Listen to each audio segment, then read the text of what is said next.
Hello friends, welcome to ICE academy.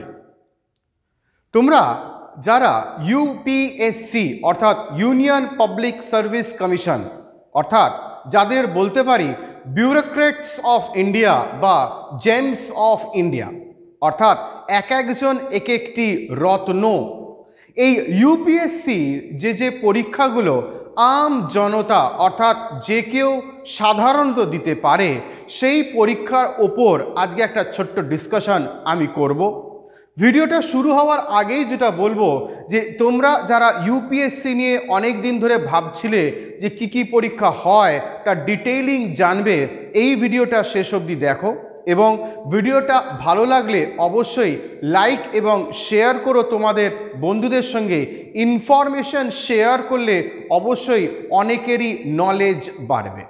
তাহলে চলো দেখে নেওয়া যাক। এবং তোমরা যারা আমাদের চ্যানেলে ফার্স্ট টাইম দেখছো অবশ্যই আমাদের চ্যানেলটা সাবস্ক্রাইব করে নিও এবং বেল আইকনটা প্রেস করে দিলে আমাদের আগামী দিনে যে ভিডিওসগুলো আপলোড হবে সেইগুলোর অটোমেটিক তোমরা কি পেয়ে যাবে, নোটিফিকেশান। এবং এর আগে আমাদের অনেক ভিডিওস আছে, তাই বাকি ভিডিওসগুলোও দেখলে একটা ওভারভিউ পেয়ে যাবে যে কম্পিটিটিভ এক্সামসের মাধ্যমে যে সরকারি চাকরি তোমরা চাইছো বা তোমাদের মনে হচ্ছে যে হ্যাঁ আমিও পেতে পারি, তাহলে কি তাদের কোয়ালিফিকেশান, কি তাদের ক্রাইটেরিয়া সেগুলো জেনে যেতে পারবে। তাহলে চলো আজকে শুরু করা যাক union public service commission exams, যেটাকে আমরা শর্ট ফর্মে বলি ইউপিএসসি। তাহলে চলো ফার্স্ট অ্যান্ড ফরমোস্ট যেটা আমরা ইউপিএসসি এক্সাম বললেই যেটা মাথায় আসে সেটা কি, ইন্ডিয়ান সিভিল সার্ভিস। কিন্তু এই ইন্ডিয়ান সিভিল সার্ভিস এটা হচ্ছে একটি পরীক্ষা যার আন্ডারে কিন্তু অনেকগুলো পোস্ট হয়, অর্থাৎ আমাদের মাথায় চলে IAS, IFS, IRS, কিন্তু এইগুলো হচ্ছে পোস্টের নাম। যেমন ওয়েস্ট বেঙ্গল সিভিল সার্ভিসের আন্ডারে পোস্ট হয় group A, group B, group C, group D, সেরকমই এখানেও কিন্তু আলাদা আলাদা পোস্টের নাম আছে। যারা WBCS নিয়ে ডিটেলস জানতে চাও আমাদের ভিডিও আছে, অবশ্যই আমাদের চ্যানেলটা দেখে নিও, একটু সার্চ করে নিও। দেখো সিভিল সার্ভিসের মধ্যে কি আছে, যেমন যেটা আমরা মনে করি Indian administrative service, Indian police service, Indian forest service, Indian foreign service, Indian postal service, Indian revenue service, এরকম টোটাল 27টি আলাদা আলাদা পদ আছে। তাই আরও ডিটেলস যদি জানতে চাও এবার একটু অবশ্যই গুগল সার্চ করে নিও। তবে আমার মনে হয় এই নাম জানার থেকে পরীক্ষাটা অ্যাপিয়ার হওয়া, পাস করা এবং তার জন্য পড়াশোনা করাটা অবশ্যই প্রয়োজন। তাই তোমাদের যদি মনে হয় যে হ্যাঁ কীরকম কী ক্লাস লাগবে, আমাদের ইউটিউব চ্যানেলে কিন্তু অনেক রকম ক্লাসেস আছে আপলোডেড, তাই তোমরা যদি মনে করো সেখান থেকেও তোমরা কিন্তু রেফারেন্স নিতেই পারো। দেখো এই ইন্ডিয়ান সিভিল সার্ভিসের জন্য any Indian graduate can apply এবং এইজ লিমিট হচ্ছে 21 থেকে 32। তবে এর আগেও বলেছি আবারও বলছি, এই এইজ লিমিটগুলো আনরিজার্ভড ক্যাটাগরির জন্য অর্থাৎ UR। এবার তোমার যদি কোনো কোটা থাকে অর্থাৎ SC, ST, OBC এটসেট্রা যদি কিছু থাকে তাহলে অবশ্যই তোমরা একটু দেখে নিও তার এইজ লিমিট কি আছে বা ক্রাইটেরিয়া কি আছে। এরপর আর কি আছে, কম্বাইন্ড ডিফেন্স সার্ভিস, অর্থাৎ তোমরা যারা চাইছো যে sir I want to serve the nation, অর্থাৎ Indian army, Indian navy, Indian air force, এই তিনটের মধ্যে যে কোনো একটিতে আমি চাইছি কি করতে না নিজেকে যুক্ত করতে বা সেই সার্ভ দ্য নেশন, তার জন্য কম্বাইন্ড ডিফেন্স সার্ভিস। তবে এই কম্বাইন্ড ডিফেন্স সার্ভিসের পুরোটাই হচ্ছে অফিসার ক্যাডার, অর্থাৎ তোমরা যদি অফিসার ক্যাডারের জন্য যেতে চাও তবেই কিন্তু এই CDS পরীক্ষাটা দিলে তবেই কিন্তু অফিসার ক্যাডার রিক্রুটমেন্ট পাবে এবং যার এইজ লিমিট 19 থেকে 25 এবং any Indian graduate can apply, বা তোমরা যদি ফাইনাল ইয়ারে থাকো তাহলেও কিন্তু অ্যাপ্লাই করতে পারবে।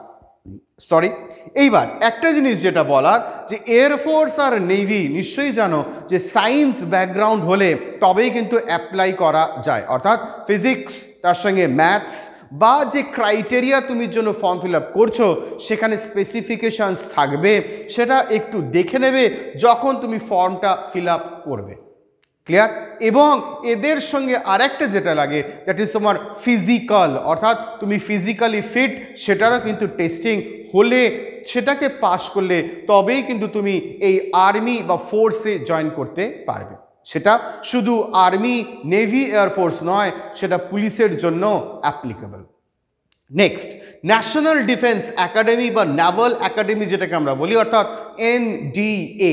হ্যাঁ, এই কম্বাইন্ড ডিফেন্স সার্ভিসও যেরকম ইন্ডিয়ান আর্মি, নেভি, এয়ারফোর্সের অফিসার তৈরি করে, সেরকমই NDA পাস করলে ইন্ডিয়ান আর্মি, নেভি, এয়ারফোর্সের লেফটেন্যান্ট বা ফ্লাইং অফিসার ক্যাডারে তুমি রিক্রুট হতে পারবে, অর্থাৎ যারা অফিসারের নিচে। হ্যাঁ, পরবর্তীকালে তুমি অবশ্যই এখান থেকে এই জায়গায় যেতে পারো, সেটা ডিপার্টমেন্টাল পরীক্ষা দিয়ে হোক বা সিনিয়রিটি ওয়াইজ তুমি যেতে পারো, বাট আলটিমেটলি NDA এটা দেওয়ার জন্য এজ লিমিট দেখো 16 বছর 5 মাস, 16.5 বছর থেকে 19.5 বছর, এবং যার কিন্তু ক্রাইটেরিয়া কি না 10+2 অর্থাৎ উচ্চ মাধ্যমিক। তবে এখানেও বলার যে এয়ারফোর্স বা নেভির জন্য তোমাকে কিন্তু সায়েন্স ব্যাকগ্রাউন্ড হতেই হবে, তা নাহলে কিন্তু তুমি NDA উইথ এইটা ছাড়া, মানে সায়েন্স ব্যাকগ্রাউন্ড ছাড়া কিন্তু তুমি অ্যাপ্লাই করতে পারবে না।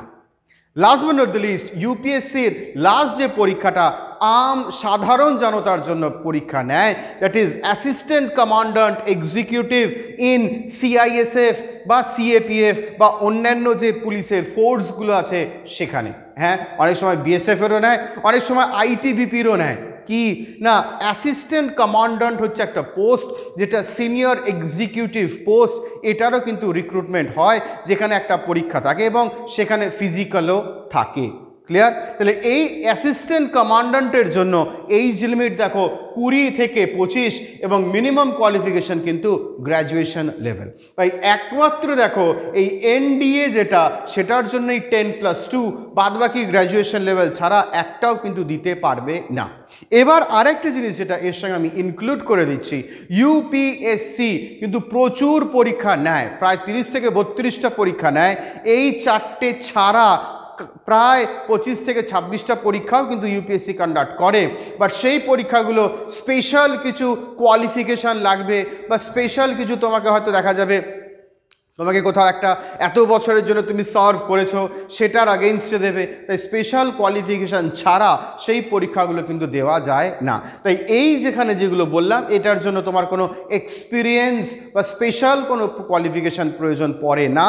তাই আমরা কেবলমাত্র এই 4টের ওপর বলার চেষ্টা করলাম। হ্যাঁ, এই ভিডিওটা যদি ভালো লাগে অবশ্যই তোমরা কমেন্টসে জানিও, এবং ভিডিওসে যদি আরও কিছু মিস হয়ে গিয়ে থাকে সেটাও একটু তোমরা ভিডিও শেষে একটু কমেন্টসে লিখে জানিও। হ্যাঁ, এরকম আরও ভিডিওস আমরা আগামী দিনে নিয়ে আসবো। অবশ্যই তোমরা আমাদের সঙ্গে কানেক্টেড থাকো, এবং আবারও বলবো আমাদের ইউটিউব পেজটা সাবস্ক্রাইব করো এবং আমাদের ফেসবুক পেজ বা টেলিগ্রাম পেজে জয়েন হয়ে যাও এই বিষয়গুলোর ওপরে আরও ডিটেল বা ইনফরমেশান বা তার উপরে নোটস বা ভিডিও পাওয়ার জন্য। তাহলে দেখা হবে খুব শীঘ্রই নেক্সট ভিডিওয়ে, ততক্ষণ অবধি টাটা।